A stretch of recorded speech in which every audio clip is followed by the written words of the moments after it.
Assalamualaikum warahmatullahi wabarakatuh. Saudara-saudaraku sebangsa setanah air, minal aidin wal faidin, saya mengucapkan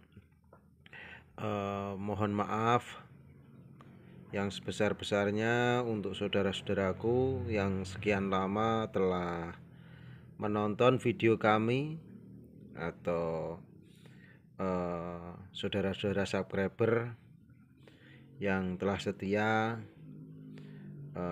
membuka channel kami.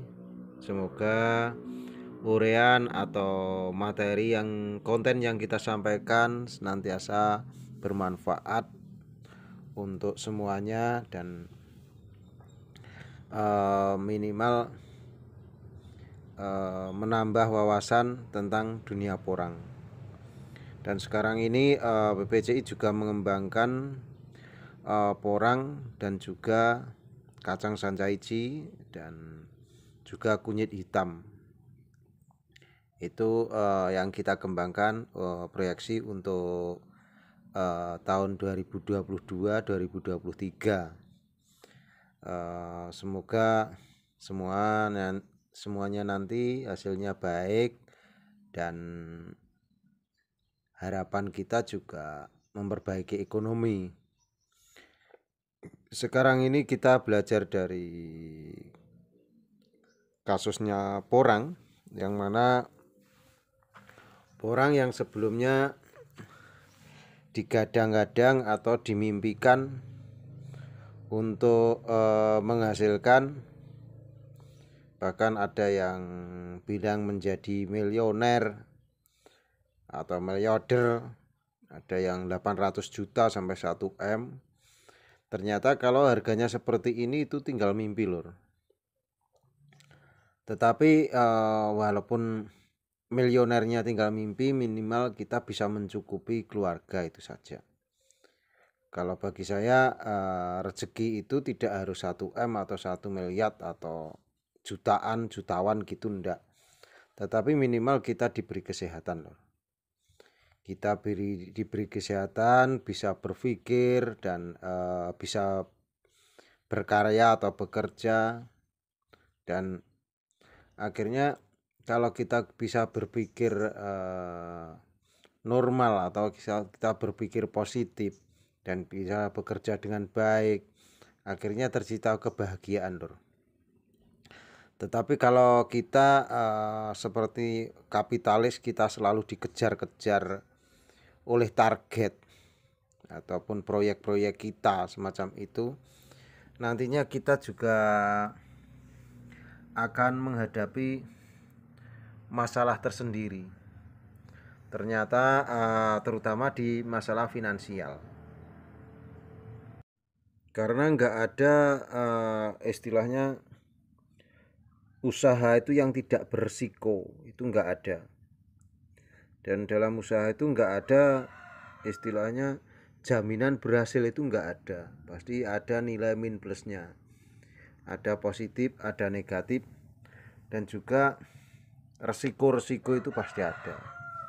Terutama resiko kegagalan, resiko error, ataupun juga resiko-resiko tidak berhasil.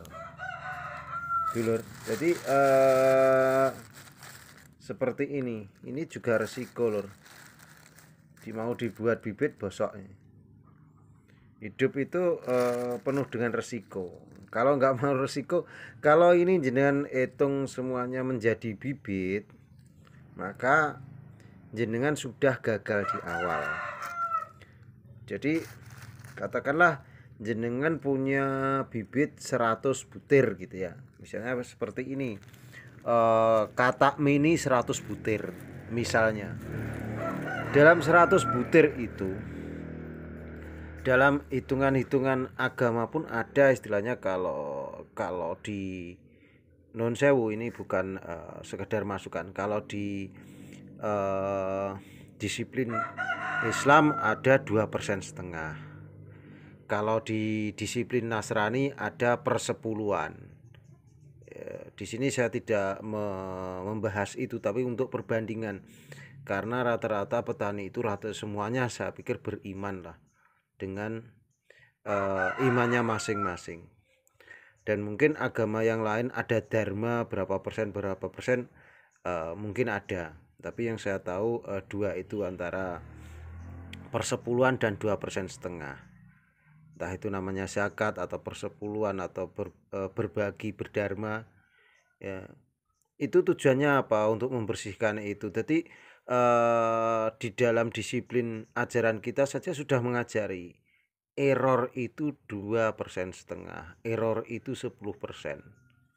Anggaplah seperti itu, karena itu bukan hak kita, itu adalah hak orang lain. Jadi dalam ajaran pun diajarkan seperti itu. Jadi jangan mimpi hasil 100%. Ini menurut kacamata pendapat saya. Kalau tidak benar atau salah ya tolong diingatkan di kolom komen. Jadi kalau pola berpikir saya seperti itu. Jadi kita diwajibkan persepuluhan atau 2,5% itu berarti itu secara tidak langsung menggambarkan dalam usaha itu ada errornya seperti itu.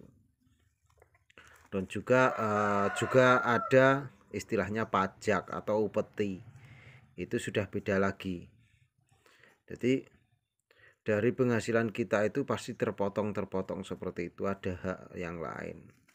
Begitu juga ketika kita tanam porang, misalnya tanam porang juga ada hama atau penyakitnya, itu juga nggak bisa maksimal 100%. Itu bisa juga mereka itu punya hak dari yang apa yang kita tanam. Siklusnya seperti itu. Walaupun kita tidak tanam, yang tanam orang lain juga akan mengalami hal yang sama. Dulur, jadi kita belajar dari apa yang kita alami. Terus sekarang ini harga porang memang lagi jelek, lur, lagi buruk. Sebagai penggiat porang, sebagai aktivis porang, kalau harga buruk apa harus dibilang baik? Enggak. Jadi untuk sekarang ini ada segi positif dan segi negatifnya loh. Segi positifnya yaitu sekarang ini yang sudah terlambat beberapa tahun, misalnya tetangganya sudah tanam lebar, tetangganya sudah tanam luas, mereka bahkan sudah ada yang hampir panen, dan tetangganya juga sudah mulai merasakan hasilnya. Tetapi kita waktu itu mau mengejar, mau ikut-ikutan, kita masih ingin mempelajari dulu, kita lihat dulu prospeknya macam mana. Kalau prospek bagus kita ikut, kalau prospeknya tidak bagus kita tidak ikut. Ternyata bagus, walaupun sekarang ada penurunan harga tetapi tetap bagus. Ini saat ini jenengan bisa mengejar, karena apa? Dengan harga katak yang katakanlah 60.000 ke bawah lah, atau 50 50.000 gitu, enggak sampai 100.000. Itu dengan biaya yang sama, misalnya waktu 2 tahun atau setahun kemarin harga antara 200 sampai 400.000 1 kilo. Sekarang dengan uang yang sama 400.000 jenengan sudah mendapatkan 8 kilo. 8 kilo kalau ditanam, jenengan saatnya sekarang bisa mengejar petani lama. Jadi itu rayuan poh, apakah masih mungkin ada prospek bagus? Gini, logikanya itu kan banyak pabrik, banyak industri, itu mereka membutuhkan bahan baku. Walaupun sekarang bahan baku sudah mulai banyak, tetapi kalau dalam usaha jenengan nggak mulai dari sekarang, jenengan tunda-tunda, jenengan suatu saat akan naik turun seperti sawit, misalnya seperti sawit karet itu juga harganya naik turun. Kalau ada kenaikan nanti jenengan menyesal. Jadi untuk saat sekarang ini malah kesempatan petani pemula yang ingin mengejar petani lama atau petani yang sudah 2-3 tahun yang lalu, jenengan bisa mengejar saatnya sekarang ini. Karena apa? Jenengan bisa mengejar karena sudah dengan harga bibit murah, baik itu bibit umbi maupun bibit kata. Tetapi kalau ragu ya nggak usah lah. Namanya usaha itu kalau ragu jangan dilakukan, harus dengan berhati sabar. Tapi saran saya kalau ingin tanam sekarang itu sesuai kemampuan saja, nggak usah gas-gas pol-polan. Dan kalau bisa mandiri saja, nggak usah kemitraan. Karena kalau kemitraan itu nanti harga akan dimonopoli atau dipermainkan. Kerjasama dek-dek mengek itu. Maunya jenengan beli dengan seharga rokok 2 pak ya, beli seharga rokok. Sekarang rokok gudang garam itu saja 20.000 lebih.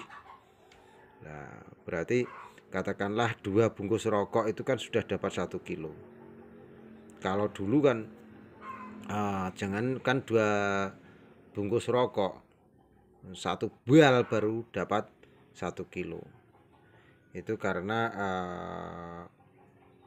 naik turunnya secara ekonomi juga bisa gitu. Untuk dulur-dulur yang sekarang sudah mulai tanam jelang panen atau sudah panen, tetap di jalur porang saja, jangan sampai karena ini ada penurunan harga terus jenengan pindah haluan atau sudah kapok. Kalau seperti itu mentalin jenengan nggak akan berhasil dalam usaha bertani, karena usaha bertani itu penuh risiko dan usaha bertani itu ruang tunggunya juga lama, spekulasinya juga lambat. Sekali lagi kami mengucapkan minal aidin wal faidin, mohon maaf lahir dan batin. Semoga tetap semangat petani porang dan salam rahayu, rahayu, rahayu. Kalis lir ing sambikala. Wassalamualaikum warahmatullahi wabarakatuh. Suwun.